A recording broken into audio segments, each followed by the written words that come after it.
اور تمہارے لیے ہر اطاعت کے موقع پر خدا کی طرف سے ایک مددگار کا انتظام رہتا ہے جو زبانوں پر بولتا ہے اور دلوں کو ثبات عنایت کرتا ہے۔ اس کے وجود میں ہر اکتفا کرنے والے کے لیے کفایت ہے اور ہر طلبگار صحت کے لیے شفا و عافیت ہے۔ علماء کی صفات۔ وَاعْلَمُوا أَنَّ عِبَادَ اللَّهِ الْمُسْتَحْفِظِينَ عِلْمَهُ يَصُونُونَ مَصُونَهُ وَيُفَجِّرُونَ عُيُونَهُ يَتَوَاصَلُونَ بِالْوِلَايَةِ وَيَتَلَاقَوْنَ بِالْمَحَبَّةِ وَيَتَسَاقَوْنَ بِكَأْسٍ رَوِيَّةٍ۔ یاد رکھو کہ اللہ کے وہ بندے جنہیں اس نے اپنے علم کا محافظ بنایا ہے وہ اس کا تحفظ بھی کرتے ہیں اور اس کے چشموں کو جاری بھی کرتے رہتے ہیں، آپس میں محبت سے ایک دوسرے کی مدد کرتے ہیں اور چاہت کے ساتھ ملاقات کرتے ہیں، سیراب کرنے والے جاموں سے مل کر سیراب ہوتے ہیں۔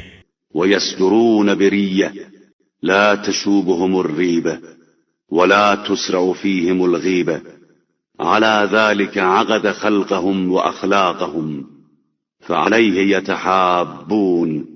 اور پھر سیر و سیراب ہو کر ہی باہر نکلتے ہیں، ان کے اعمال میں ریب کی آمیزش نہیں ہے اور ان کے معاشرے میں غیبت کا گزر نہیں ہے۔ اسی انداز سے مالک نے ان کی تخلیق کی ہے اور ان کے اخلاق قرار دیے ہیں، اور اسی بنیاد پر وہ آپس میں محبت بھی کرتے ہیں۔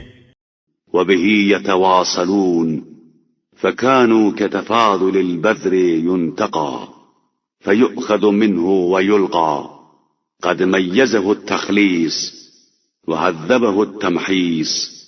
اور ملتے بھی رہتے ہیں۔